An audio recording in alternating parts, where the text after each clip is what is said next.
as part of Panyaza Lesupi's education plan to make more government schools for autism within the province. So they started 2018. And then from there it's just grown. We now have 9 classes. All the kids that come to the school have to have a primary diagnosis of autism.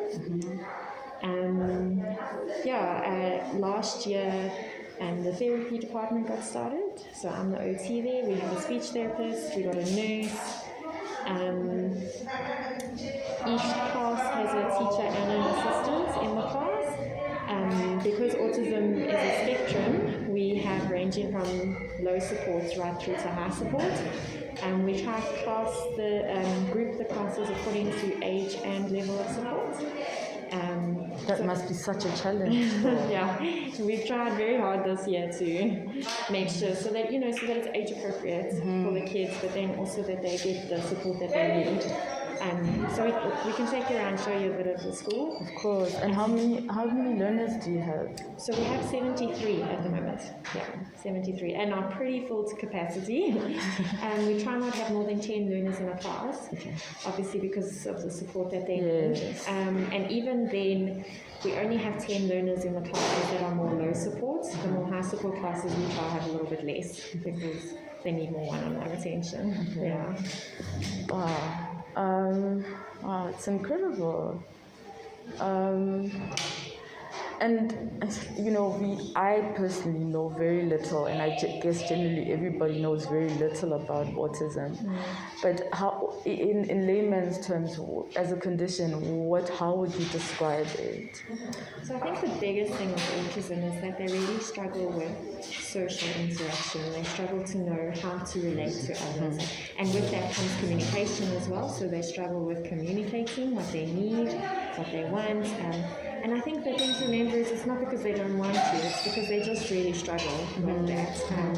They also have behaviors that get in the way of that.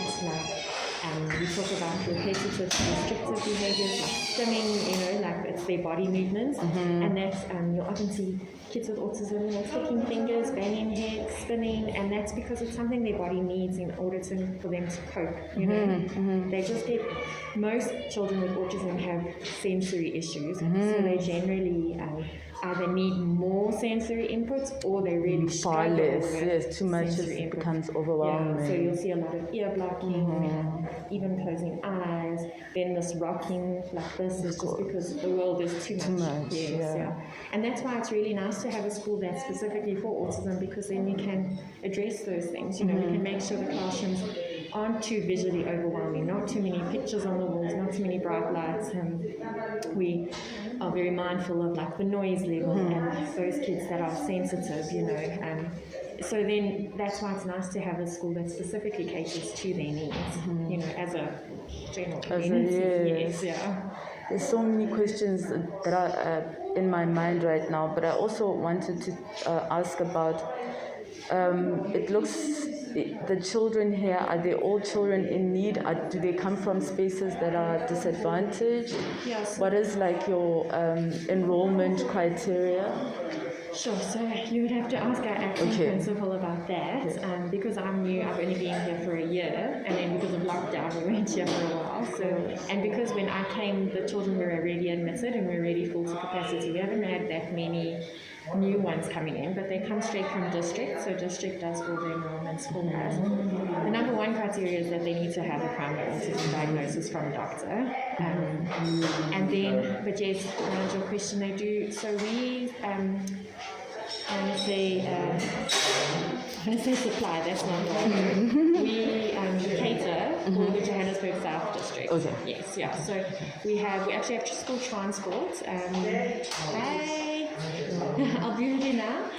We've got school transport, we've got 2 buses. So we have a short distance bus and a long distance bus.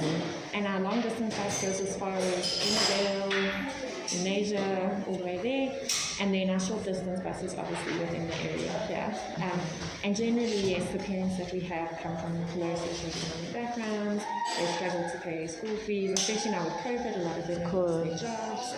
So our school fees are really low, but parents are still struggling to to be able to provide, you know. And I want to, when you were explaining autism, because I think something that people probably struggle with is, and this is me guessing, you know, is that when I encounter, for me, because I'm a layman, I would describe autism as not necessarily a mental illness, but a mental condition. Yes, yeah. So for most people, or for many people, they might interpret that as something that has to do with intelligence. And I suspect that autism children have a high level of intelligence, but because there's a lack of understanding in terms of how to unearth that intelligence, Yes. it kind of gets lost in translation. That's you know. exactly it. So I don't think kids with autism have lower levels of intelligence. They might even have heightened levels of intelligence, but it's maybe understanding that. And I think the problem is that we associate intelligence with speech,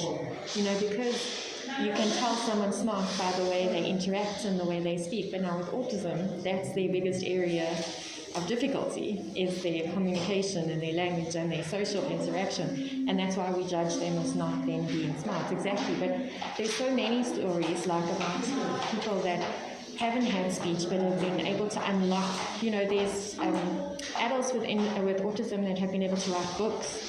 And then you Probably get such scientists, mathematicians as but well. even books about like how they experience the world, and that's where all the research is coming from now. It's from adults living with autism, and that's how we get to understand more about it now, because we can tap into like what exactly is going on, how exactly are they experiencing the world. Yeah, it's easy to look at a child with autism and think, okay, well, I mean, in historical terms, they were labeled as the delinquents, you know, they were just naughty. Because they didn't fit into the mold. Exactly, yeah. But there's actually so much more to them, you know. And that's why we're trying to get like a whole lot of programs up and going for schools, some skills things, so that also the kids can have like a sense of accomplishments and, you know, like I can do something, you know, and pleasure as well. And I would imagine if perhaps the difficulty is most of the difficulty is in verbal communication, being able to make something, being able to express yourself is an easier connection, Yes. you know. Yes, exactly. So I think this is great, and I'm also, in my mind, I'm also wondering the health benefits of possibly the arts within the spectrum of Definitely. I autism. mean, music has so many benefits on its own. I mean, it's calming, it's soothing, and there's so much within it that we can use. Like from a therapist perspective, there's rhythm and there's counting and there's, you know, like that kind of thing. And it's also pleasurable. I mean, we've got kids, a lot of our kids love music, and if you just sing to them, then they're immediately calm, or they're immediately happy, or you know, and then you immediately get their motivation and their interest, and then they want to participate, you know.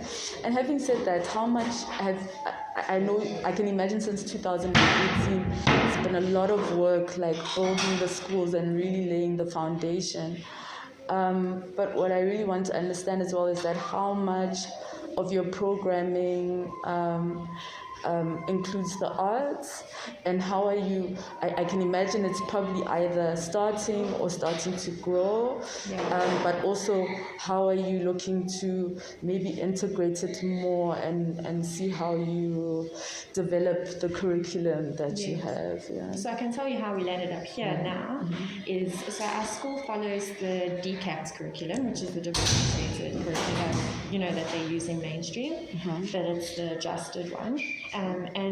But even that is difficult for a lot of our learners with high support. So then we were looking more at like skills.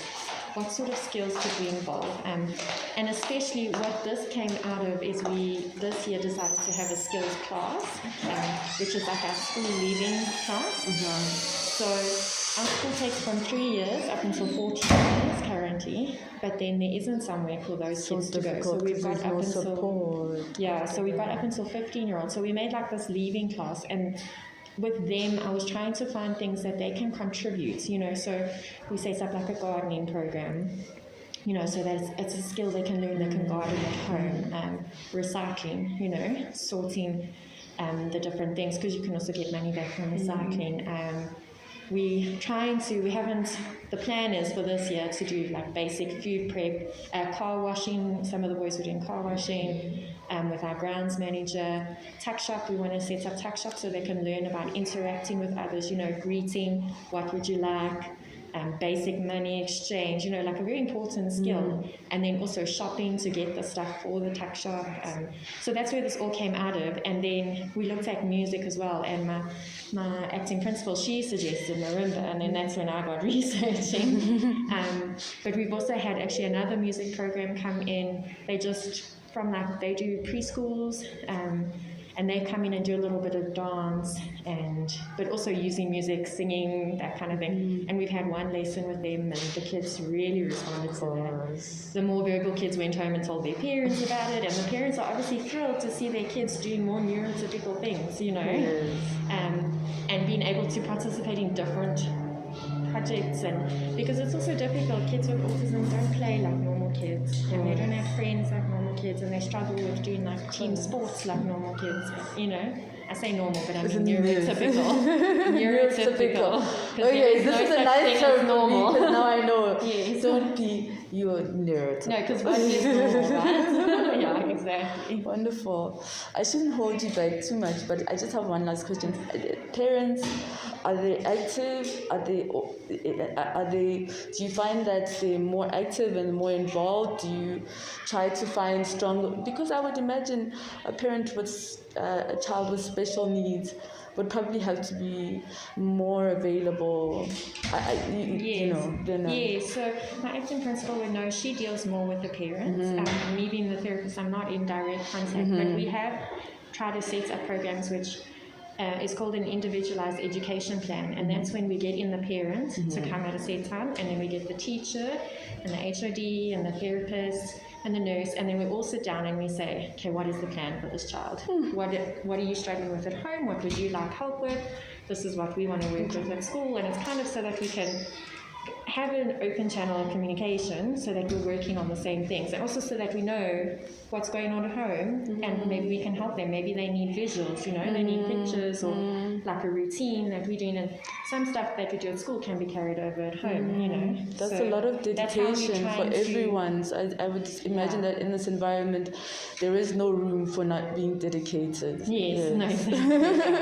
And then we're also setting up so we use Makaton at the school, which is a communication system.